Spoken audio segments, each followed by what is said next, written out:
বিসমিল্লাহির রহমানির রহিম। আউযু বিল্লাহি মিনাশ শাইতানির রাজিম। বিসমিল্লাহির রহমানির রহিম। হে জগতবাসী, আজকে আপনাদের সামনে একটি কথা নিয়ে উপস্থিত হইলাম।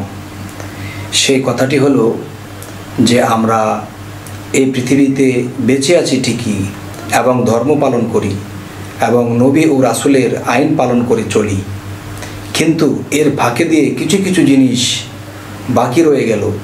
সেই জিনিসগুলো আমাদের বোঝা হইল না, মানা হইল না। সেই কথাগুলো হলো যে হযরত মুহাম্মদ সাল্লাল্লাহু আলাইহি সাল্লাম তিনি যা করে গেছেন আমরা তাই করতে চাই, যে তিনি যা করেছে আমাদের তা করতে হবে। তিনি যা করে গেছেন তা আমাদের করতে হবে, এই কথাটি সম্পূর্ণ ভুল। ভুল কেমন? যে হযরত মুহাম্মদ সাল্লাল্লাহু আলাইহি ওয়াসাল্লাম তিনি আকাশে তার শাহাদাত আঙ্গুল দিয়ে যখন ইশারা করেছিলেন, তিনি কিন্তু চাঁদকে দুই খণ্ড করলেন। তা আমার পক্ষে সম্ভব নয়। হযরত মুহাম্মদ সাল্লাল্লাহু আলাইহি ওয়াসাল্লাম তিনি জমিন থেকে সপ্তম আসমানে যাইয়া আল্লাহর সাথে সাক্ষাৎ করলেন, মেরাজ করলেন। এটা কিন্তু আমার পক্ষে সম্ভব না। তিনি তো মেরাজ করেছে, আমার পক্ষে সম্ভব না, এটা আমি করতে পারবো না। তবে নবীজি বিবাহ করেছেন বেশ কিছু, অতগুলো বিবাহ করাও আমার পক্ষে সম্ভব না। তাই আমি বলতে চাই যে নবী আমাদেরকে যা করতে বলেছেন আমরা তা করব।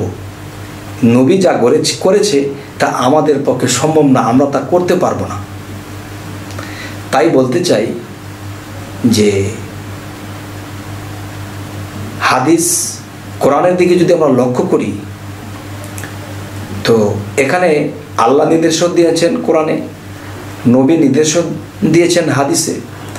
এখানে যা করতে বলা হয়েছে আমরা তা করব, কিন্তু নবী যা করেছে তা আমাদের পক্ষে সম্ভব নয়, আমরা করতে পারবো না। আচ্ছা, তবে নবীজির দিকে যদি আমরা লক্ষ্য করি, তিনি কিন্তু হেরা পর্বতের গুহায় একটানা 14 বৎসর, 14.5 বৎসর তিনি সাধনমগ্নে ছিলেন। আর সেই সাধনার কথাগুলো আল্লাহ সূরা সাফফাত এবং সূরা ইনসিরাতে বলেছেন যে তোমরা যখনই অবসর পাও সাধনা করো। আর সেই সাধনাগুলো কি করে করতে হয়, কিভাবে করতে হয়, সেই সাধনাগুলো তো আমরা জানি না। এবং সেই সাধনা করার কথা হাদিস ও কোরআন খুলে পড়লেও আমরা তা বুঝি না। তাহলে আমাদের কি করতে হবে? যে কিছু কিছু জিনিস সিনায় সিনায় আসিয়া গেছে, যা কাগজ পড়লে হয়তো ইঙ্গিত করা আছে, তা আমরা বুঝি না, বোঝার সাধ্য নেই। তখন নবী হযরত মুহাম্মদ সাল্লাল্লাহু আলাইহি সাল্লাম তিনি বলেছেন, আমি চলে যাব, আমার পরে নবুয়ত খতম, নবী আর আসবে না। তাহলে আমি কোরআন ও হাদিসের মাধ্যমে আমি ইঙ্গিত করে গেলাম যে তোমরা এই সাধনাগুলো করবা, কিন্তু এই সাধনাগুলো তোমরা লিপিবদ্ধ অবস্থায় এখান থেকে তোমরা নিয়ে তা তোমরা করতে পারবা না, কারণ তোমরা বুঝবা না। তাই বলি, আমার সন্নিকটে কে ছিল?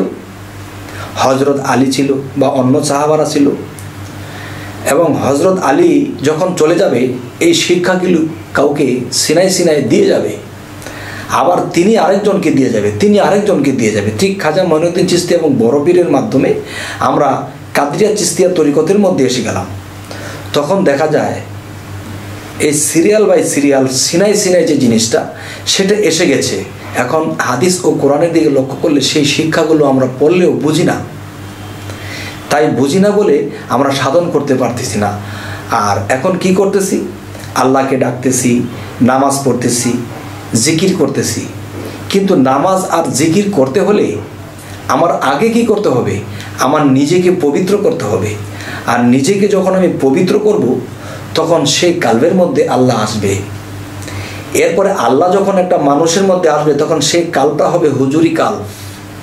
সেই কাল্প অবস্থায় যখন আমি নামাজ পড়ব বা ধ্যান করব, তখন আমি সামনে কাউকে দেখতে পাবো এবং দেখে দেখে সেই নামাজ আমি আদায় করব, সেই ধ্যানের মধ্যে তাকে আমি হাসিল করব, তার সাথে আমি সম্পর্ক করব, সম্পর্কের মাধ্যমেই তার সাথে আমার বন্ধুত্ব হবে। তো মানুষ সারা জীবন যে ইবাদতখানা করতেছে, এই ইবাদতে মানুষ আল্লাহর গোলাম বা বান্দা। আর আমি যেই ইবাদতের কথা বলতেছি, যে সাধনার কথা বলতেছি, সেই সাধনাগুলো করলে মানুষ আল্লাহর বান্দা থেকে বন্ধু হইতে পারে। তো আজ আমি এই আলোচনাটি নিয়ে আসলাম যে কি করে মানুষ বান্দা থেকে বন্ধু হইতে পারে, সেই সাধনাগুলো কি। সেই সাধনাগুলো দিয়ে গেছেন ওলি আউলিয়াদের মাধ্যমে। হযরত মুহাম্মদ সাল্লাল্লাহু আলাইহি সাল্লাম থেকে যখন নবুয়ত শেষ হইল, তখন হযরত মুহাম্মদ সাল্লাল্লাহু আলাইহি সাল্লাম কী করলেন, এই সাধনাগুলো দিয়ে গেলেন সেই মাধ্যমে, বেলায়েতের মাধ্যমে, ওলি আউলিয়াদের মাধ্যমে দিয়ে গেলেন। একজন ওলি আউলিয়া বা একজন পীর মুর্শিদের কাছে যখন যাব, তখন তিনি এই সিনা থেকে বের করে আমার সিনার মধ্যে দিয়ে দেবে, তখন সেই সাধনাগুলো করব। তবে সেই সাধনাগুলো কি করে করতে হয়, কি করে করলে পরে নিজেকে পবিত্র করা যায়, এবং নিজেকে যখন পবিত্র করব তখন সে পবিত্র স্থানে আল্লাহ আসবে, তখন আল্লাহকে দেখা যাবে। শরীয়ত বলতেছে নিরাকার, আল্লাহকে দেখা যায় না, এই কথাটাও ভুল। কেন ভুল? যে নির আকার, তার মানে আল্লাহ নির আকার। নির আকার শব্দের অর্থ আল্লাহর আকার নেই এটা প্রমাণ করে না। নির আকার তার মানে নিরেরও আকার আছে। তাই আমি বলবো যে সেই নিরের আকারটা আমরা দেখব সেই কোন সাধনার মাধ্যমে। আমি সেই সাধনাগুলো আপনাদেরকে একটু ইঙ্গিত করে যাব ইনশাল্লাহ। সেই সাধনাগুলো হলো যে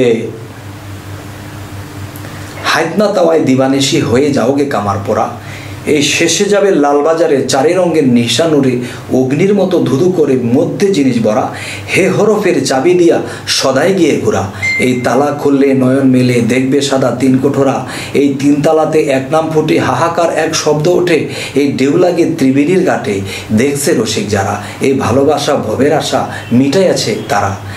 কেন আমরা দৌড়াইলাম না এই দমের গোড়া? এই দমের গোড়ায় দৌড়াইতে হলে তিনটা প্রকারের সাধন আছে। সেই সাধন তিনটার নাম কি? রেচক, পূরক, কুম্ভক। এই রেচক এবং পূরক, কুম্ভক এই তিনটি সাধনা যদি কেউ কমপ্লিট করতে পারে, তার ভিতরে যে ফুসফুসের মধ্যে বাতাস আসা যাওয়া করে, সেই বাতাসটা পবিত্র হবে, এবং সেই বাতাসের ভিতরে বাতাস, তার ভিতরে স্রষ্টার বসত। তাহলে আমরা যদি সেই বাতাসকে পবিত্র করতে পারি, এবং সেই বাতাস যদি আমার শ্বাস প্রশ্বাসের সাথে ফুসফুসিতে চলাফেরা করে, আমার কালবের মধ্যে চলাফেরা করে, তাহলে সেখানে আমার আল্লাহ সেখানে বিরাজমান থাকেন, এবং সেখানে কোনো একদিন বান্দা সেই দেখতে পায়, এবং দেখতে দেখতে দেখতে দেখতে সম্পর্ক হইতে হইতে আল্লাহ একদিন তার সাথে বন্ধুত্ব স্থাপন করে ফেলে।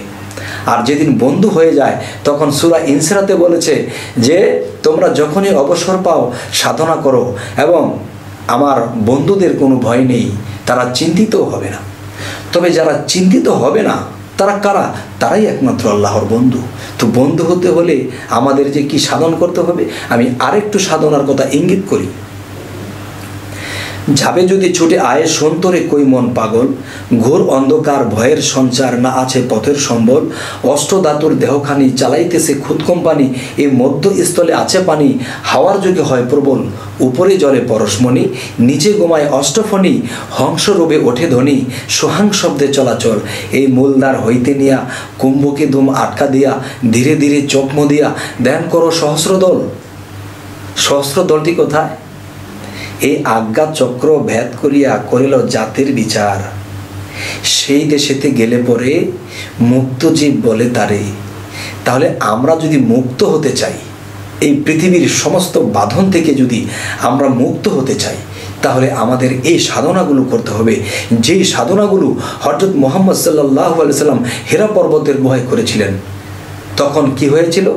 ফেরেশতারা আসিয়া হযরত মুহাম্মদ সাল্লাল্লাহু আলাইহি সাল্লাম সিনাকে পরিষ্কার করেছিল। সিনাকে পরিষ্কার করেছে কেন? আল্লাহর নবী তিনি যদি সাধনা নাও করতো তবুও তিনি নবী, তবে সাধন করলে তো আবার তার একজন নবী, তার সিনা পরিষ্কার করা হলো কেন? এটা এই জন্যই করা হয়েছে, একদিকে তার পরিষ্কার করা হইল, আরেকদিকে ইতিহাসে রেখে গেলেন যে এই পৃথিবীতে সমস্ত উম্মত যারা আছে তাদেরও এই সাধনা করতে হবে এবং এই সিনা পরিষ্কার করতে হবে। এবং সেই সিনা পরিষ্কার যেদিন আপনার আমার হয়ে যাবে, সেদিন পবিত্র হয়ে যাব, সেদিন আমার কালবে আল্লাহ আসবে, বসবে, তখন আমার মুখে দিয়ে আল্লাহ কথা বলবে। তখন কি হব? আল্লাহর বন্ধুতে পরিণত হব। আর আল্লাহ কোরআনে বলেছে, আমার বন্ধুদের কোনো ভয় নেই, আমার বন্ধুরা কখনোই চিন্তিত হবে না। তাই আজকে সকলকে সামনে রেখে আমি এই আলোচনাগুলো করলাম। এই পৃথিবীতে মানুষ অনেক সম্পদ কামায়, অনেক কোটি কোটি বিলিয়ন বিলিয়ন টাকা কামায়, বাড়ি করতেছে, গাড়ি করতেছে, অনেক কিছু করতেছে, কিন্তু এগুলো এখানেই রেখে যাবে। আর আজকে আমি যে সাধনার কথাগুলো বললাম, এগুলো যদি কেউ করতে পারে, এটাই তার সঙ্গের সাথী হবে। এই সাধন যদি কেউ সাকসেস করতে পারে, এই সাধন শক্তি নিয়েছে একদিন পরপারি পারি হবে। আর এই সম্পদ কখনো শুধু দুনিয়ায় রেখে যাবে না, সেই আখেরাতে সে এই সম্পদ নিয়ে দাঁড়াবে, তখন আর তার ভয় থাকবে না। তো আমি আজকে এই কথাগুলো বললাম কেন? এই যে রোজার মাসে আমরা এত রোজা করি, এত ইবাদত করি, কিন্তু রোজা রাখতে গেলেও কখনো কখনো বেশি পিপাসা লেগেছে, একটু পানি খেয়ে নিই, তার মানে ইমান দুর্বল, তার মানে আমার বিশ্বাস দুর্বল। এই জন্য আমি এরকম কিছু ভেবেছি, ভাবাও ঠিক না, খাবো তো দূরের কথা। এক। দ্বিতীয়ত, মানুষ যখন নামাজে দাঁড়ায়, নামাজে দাঁড়ানোর পরে দেখা গেছে দেশের বাড়িতে চলে গেছে, চাকরি করতে গেছে, বা মার্কেটে চলে গেছে, মসজিদে নামাজে দাঁড়াইয়া তা কেন গেল? নামাজে দাঁড়াইয়া কেন গেল? এর উদ্দেশ্য একটাই, যে ভিতর পরিষ্কার হয়নি।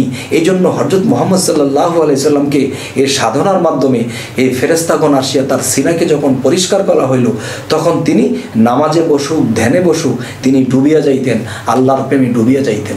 তাহলে আমাদের যদি সেইভাবে ডুবতে হয়, তাহলে আমাদের এই সাধনাগুলো করতে হবে।